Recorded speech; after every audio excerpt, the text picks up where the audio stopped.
बिस्मिल्लाहिर्रहमानिर्रहीम। Welcome to literature online. अस्सलाम वालेकुम। आज हम रॉबर्ट ब्राउनिंग की एक पोइम करेंगे, कैलिबान अपॉन सेड बोस। ये कैलिबान का जो एक अपना नज़रिया था, एक अपना पर्सपेक्टिव था about his God said Bose उसका नाम था, उसके बारे में ये पोइम है। ये पोइम रॉबर्ट ब्राउनिंग ने लिखी थी 1864 में, राइट। और ये ड्रामेटिस पर्सोना में पब्लिश हुई थी। और ये पोइम रॉबर्ट ब्राउनिंग ने जो लिखी है, इसका सब टाइटल है थियोलॉजी। इसका सब टाइटल है natural theology in an island. अच्छा, अब थियोलॉजी का क्या मतलब होता है, इसके अगर एक मीनिंग क्लियर हो जाता है तो हमें पता चल जाएगा कि ये पोइम के थीम क्या है। तो थियोलॉजी का मतलब होता है स्टडी ऑफ रिलीजियस बिलीव्स और study about the nature of God. ठीक है, जब आप अपने गॉड की नेचर को स्टडी करते हो, अपने रिलीजियस बिलीव्स को स्टडी करते हो, दैट इज़ कॉल्ड थियोलॉजी। और इसमें इस पोइम का सब टाइटल ही ये है, theology in an island, natural theology in an island. ठीक है, ये इसमें कैलिबान के कैरेक्टर के थ्रू अपने जो रिलीजियस बिलीव्स हैं उनको क्वेश्चन कर रहा है रॉबर्ट ब्राउनिंग, जो इसके पीरियड से रिलेटेड ये फील करता था। अब ये क्वेश्चन क्यों उठे इसके माइंड में, ये उन चीज़ों के बारे में क्वेश्चन क्यों, जो लोगों के एक पर्सपेक्टिव बना, उनके माइंड में क्वेश्चन जो हैं वो उठे हैं, उसको क्यों इसने इसमें डिस्कस किया है। वो इसलिए क्योंकि 1859 में चार्ल्स डार्विन की बुक आई थी on the origin of species. इसमें इसने एक थ्योरी इंट्रोड्यूस की, उस थ्योरी का नाम था थ्योरी ऑफ एवोल्यूशन। ठीक है, कि हम लोग पहले क्या थे और इंसानों के रूप में हम कैसे आए हैं। जो स्पीशीज़ ज़्यादा स्ट्रॉन्ग थी, जिनका सर्वाइवल रेट ज़्यादा था, वो लोग सर्वाइव कर गई और वो अब किस शक्ल में है, जैसे उन्होंने कितना इम्प्रूव किया अपनी, वो पहले किस नौइयत की थी और अब वो किस नौइयत की हैं। और दूसरी स्पीशीज़ जो नहीं इतना सर्वाइव कर सकती थी, इतनी स्ट्रांग नहीं थी, वो कैसे इस दुनिया से ख़त्म हो गई, ठीक है, वैनिश्ड हो गई। तो इस चीज़ का जिक्र इसने अपनी on the origin of species में थ्योरी ऑफ एवोल्यूशन इसने जो इंट्रोड्यूस की, उसमें इसका जिक्र किया। इसकी थ्योरी ऑफ एवोल्यूशन जब आई है, ये सर्वाइवल ऑफ द फिटेस्ट इसे कहते हैं, ये जब आई तो लोग बहुत ज़्यादा हैरान हुए, क्योंकि वो समझ रहे थे कि हम तो शुरू से इंसान ही पैदा हुए हैं। इसने कह दिया नहीं, हम लोग पहले एप्स थे और अब हम जो है वो इंसानों की शक्ल में आ गए हैं। ठीक है, अच्छा, अगर एप्स का किसी को नहीं पता तो आप लोगों ने अक्सर ने तो मूवी देखी होगी, rise of the planet of the apps, right. वो एक बंदरनुमा से इंसान टाइप से हैं, वो हैं तो बज़ाहिर वो बंदर लगते हैं, लेकिन उनमें सोचने की सलाहियत भी है और डिसीजन लेने की पावर भी है, और उनमें अपना मतलब वो जो है बिल्कुल उनमें शार्पनेस भी है, उनका माइंड क्लेवर है और शार्प है, और वो बहुत अच्छी तरह से चीज़ों को समझते हैं और वो लोगों के रवैये भी समझते हैं। ठीक है, तो कहा जाता है कि इंसान के अलावा ये जो एक पावर है ये किसी में भी नहीं है, इतनी ज़्यादा सलाहियतें किसी को नहीं दी गई, लेकिन उन एप्स में थी। और एप्स आहिस्ता आहिस्ता आहिस्ता आहिस्ता जब इम्प्रूव होते गए और एप्स इंसानों की शक्ल इख्तियार करते गए कि वो बंदर से इंसान बन गए, ये थी थ्योरी ऑफ एवोल्यूशन। ठीक है, अब ये आई तो लोग अपने जो हैं वो उनका तो जो उन्होंने गॉड्स बनाए हुए थे अपने, और इतनी ज़्यादा वो चीज़ें उनके रिलीजियस बिलीव्स थे, वो सब पे ये क्वेश्चन मार्क थी ये थ्योरी, और वहाँ से ये बात शुरू होती है कि इसने इस पोइम में ये लिखा है। ठीक है, दूसरी बात, इसने जो कैरेक्टर लिया है, क्योंकि ये ड्रामेटिक मोनोलॉग लिखता है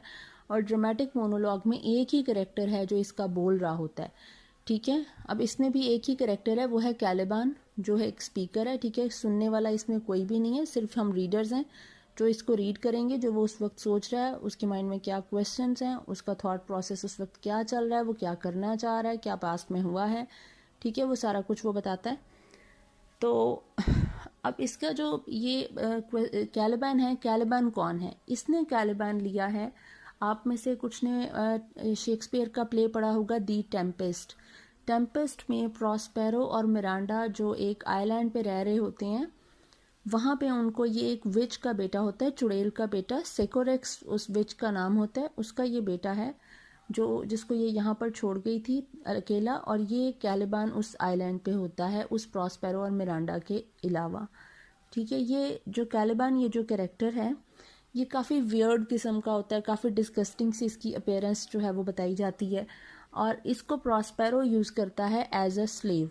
इससे वो काम करवाता है हर कोई काम, और इसके साथ उसका सलूक काफ़ी बुरा होता है।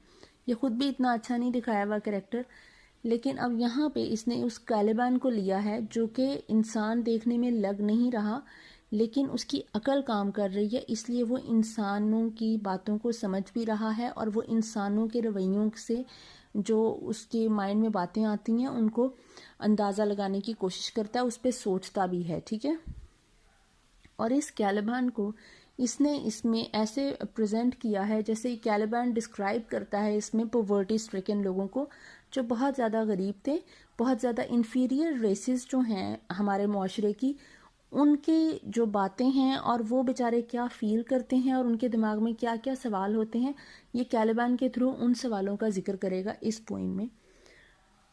तो हम शुरू करते हैं। पोइम का नाम है कैलिबान अपॉन सेटबोस। पोइम का सब टाइटल है natural theology in an island, और इसके टेक्स्ट लिखने से पहले इसने रॉबर्ट ब्राउनिंग ने सबसे पहली लाइन जो इसके टाइटल के नीचे लिखी होती है वो है thou thoughtest that I was all together such a one as thy self.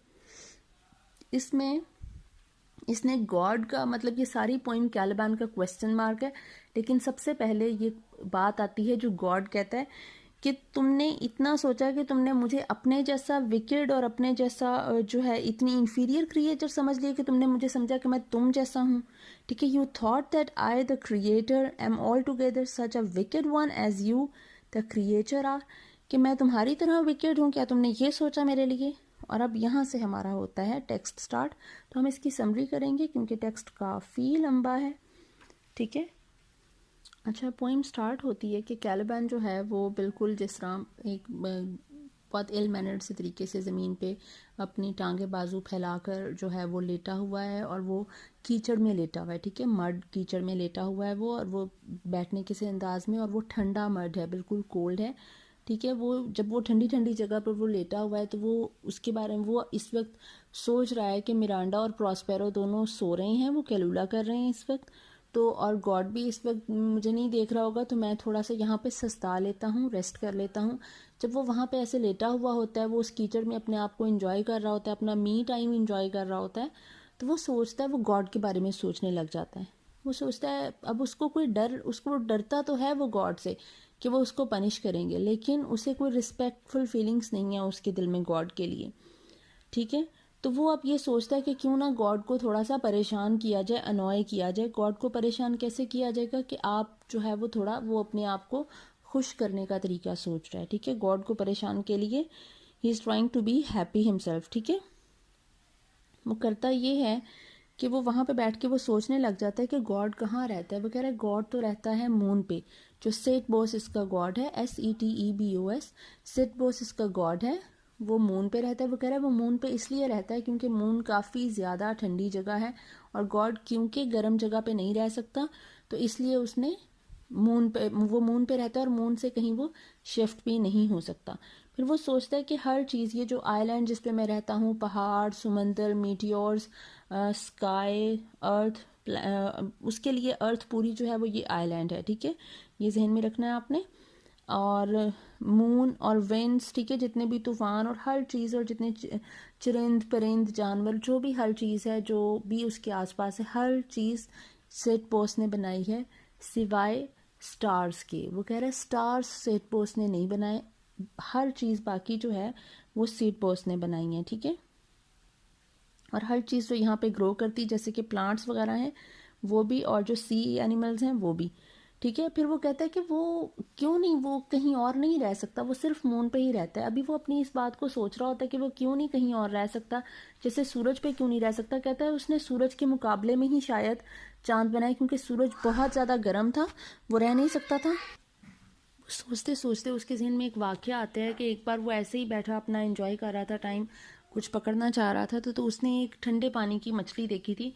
सर्दी बहुत ज़्यादा थी तो पानी बिल्कुल फ्रीजिंग कोल्ड हुआ हुआ था, लेक फ्रीज़ हो रही थी। वहाँ पे वो क्या होता है कि जब वो फ्रीज़ हो रही होती तो मछली जो है वो तकलीफ़ में थी उस ठंडे पानी में, हालांकि वो ठंडे पानी की ही मछली थी, लेकिन वो फिर भी वहाँ ट्रबल में थी। तो वो कोशिश करती है कि वो वहाँ से क्रॉस करके जंप करके जो है वो गर्म पानी की तरफ आ जाए। ठीक है, वो इस कोशिश में करते करते वो गर्म पानी की तरफ आ जाती है, उधर जंप कर लेती है। लेकिन क्योंकि वो ठंडे पानी की मछली होती है, जैसे ही वो उधर नॉर्मल टेम्परेचर वाले पानी में आती है तो वहाँ पे उसके लिए तकलीफ़ और ज़्यादा बढ़ जाती है, क्योंकि वो उस पानी के लिए बनी ही नहीं थी। उसकी तकलीफ़ में इजाफा हो जाता है और वो मछली अब बिल्कुल जितनी वो ठंडे पानी में मुसीबत में थी उससे कहीं ज़्यादा पेन में वो इधर आकर हो जाती है। और अब वो बिल्कुल जिस तरह वो जलबिन मछली वाली कंडीशन है कि वो बिल्कुल उस तरह से तड़प रही होती है और वो जंप करने की कोशिश कर रही होती है कि किसी तरह से वो डाइव कर ले ठंडे पानी में वापस, और वो वापस ठंडे पानी में आती है तो वो थोड़ी बेहतर होने की उसकी होती है। ठीक है, तो ऐसे ही सीन है। वो कह रहा है कि शायद इसी वजह से जैसे वो मछली एक ठंडे पानी में नहीं रह सकी, और वो जहाँ पे वो लेयर होती है ठंडा पानी और गर्म पानी जो है वो एक जगह पे मिक्स हो जाता है, वो एक बाउंड्री सी बन जाती है पानी की, वो पानी मिक्स भी नहीं होता और वो पानी जो है वो अलग अलग रहते हैं, लेकिन एक तरफ ठंडा और एक तरफ गर्म पानी होता है। वो वाली चीज़ उसको वो ज़्यादा उस जगह पे तकलीफ दे रही थी, क्योंकि वो वहाँ पर आकर उसकी पेन बढ़ रही थी। ठीक है, फिर वो ठंडे पानी में आ रही है। अब उसी तरह ये गॉड है, ये मून पे ही रह सकता है, क्योंकि गॉड सिर्फ एक ठंडी जगह के लिए बना हुआ है, कोल्ड जगह के लिए बना हुआ है, और वो वहीं पे रह सकता है। उसके अलावा वो कहीं पे सरवाइव नहीं कर सकता, इसीलिए वो मून के अलावा कहीं भी नहीं रहता। अब क्योंकि सेट पोस्ट जो है वो तो अपनी जगह से हिल नहीं सकता, वो तो अब कुछ जो है वो आइसी कोल्ड वेदर से वो निकल नहीं सकता, वो मून पे ही स्टक होकर रह गया। ठीक है, वो स्केप नहीं कर सकता उस आइसी कोल्डनेस से। तो वो क्या करता है, इन खुदाओं को तो मज़ा आता है जब ये अपनी इन्फीरियर्स को जो है वो तकलीफ़ देते हैं। ठीक है, तो वो कह रहा है अब उसको खुद तो समझ नहीं आई कि मैं किस तरह से तकलीफ़ दूँ, तो इसने इतना गर्म सूरज बना दिया, हॉट सन बना दिया, जो इन आइलैंड्स, प्लांट्स एंड ट्रीज़ को गर्मी से तकलीफ़ पहुंचाए, जैसे स्वेटिंग हो, क्योंकि ये बेचारा स्लेव था, ये उनके काम किया करता था, हर तरह के काम, और इसको टॉर्चर किया जाता था। ठीक है, तो इस वजह से ये कह रहा है कि हम लोगों को इधर जो है वो जलने के लिए छोड़ दिया है इस सूरज की वजह से। ठीक है, वो कह रहा है कि जितनी भी क्रिएचर्स गॉड ने क्रिएट की हैं ये सारी उसके लिए सिर्फ एक खेल के लिए हैं, कि वो इनको तकलीफ में देखकर खुद इंजॉय करता है, वो प्लीज होता है। ठीक है, वो क्योंकि वो लोग वो ये सारी जो स्पीशीज हैं, ये जो क्रिएचर्स उसने क्रिएट की हैं गॉड ने, they are inferior to him. ठीक है, वो कह रहा है कि उसने कोई भी अपने बराबर की क्रिएचर क्रिएट नहीं किया, कोई भी स्पीशी नहीं बनाई है, क्योंकि खुदा से, गॉड से बर्दाश्त नहीं होती कि वो उसके बराबर में कोई आ सके। ठीक है, और उसने ये सारा कुछ इसलिए किया क्योंकि वो खुद को रिलैक्स नहीं कर सकता, खुद के लिए उसने अपना कोई मेट नहीं बनाया, कोई पार्टनर या कंपेनियन उसने नहीं बनाया जिससे वो रिलैक्स हो सके, जिसके साथ वो टाइम स्पेंड कर सके।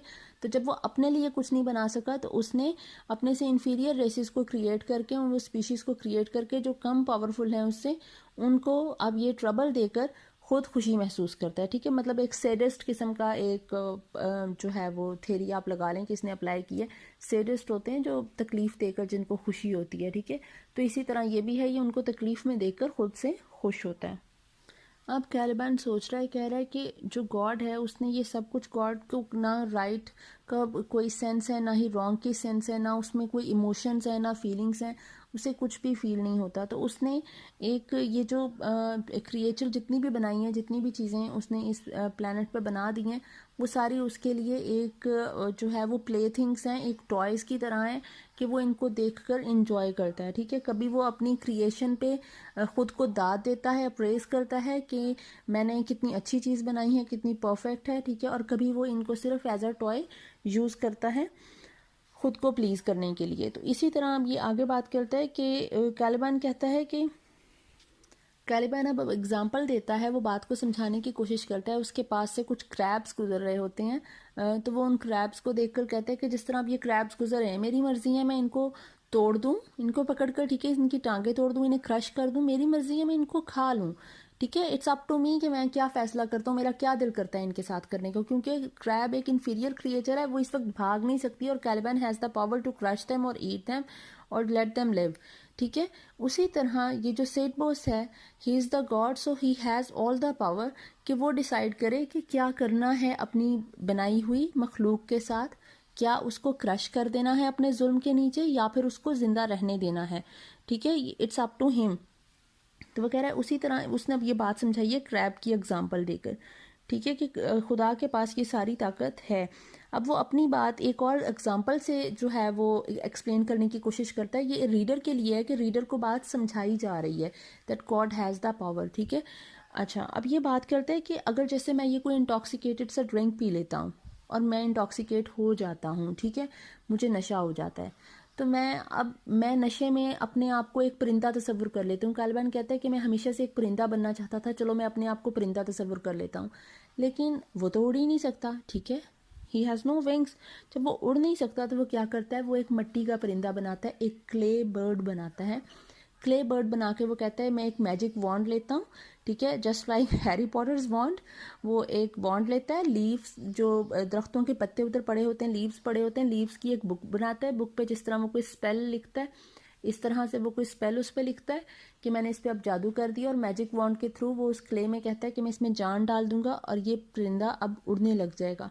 लेकिन क्योंकि ना ये मैजिशियन है, वो ना वो मैजिक लीव्स है, ना ये मैजिक वॉन्ड है, और neither he is the magician, तो क्या कर सकते हैं, कुछ भी नहीं।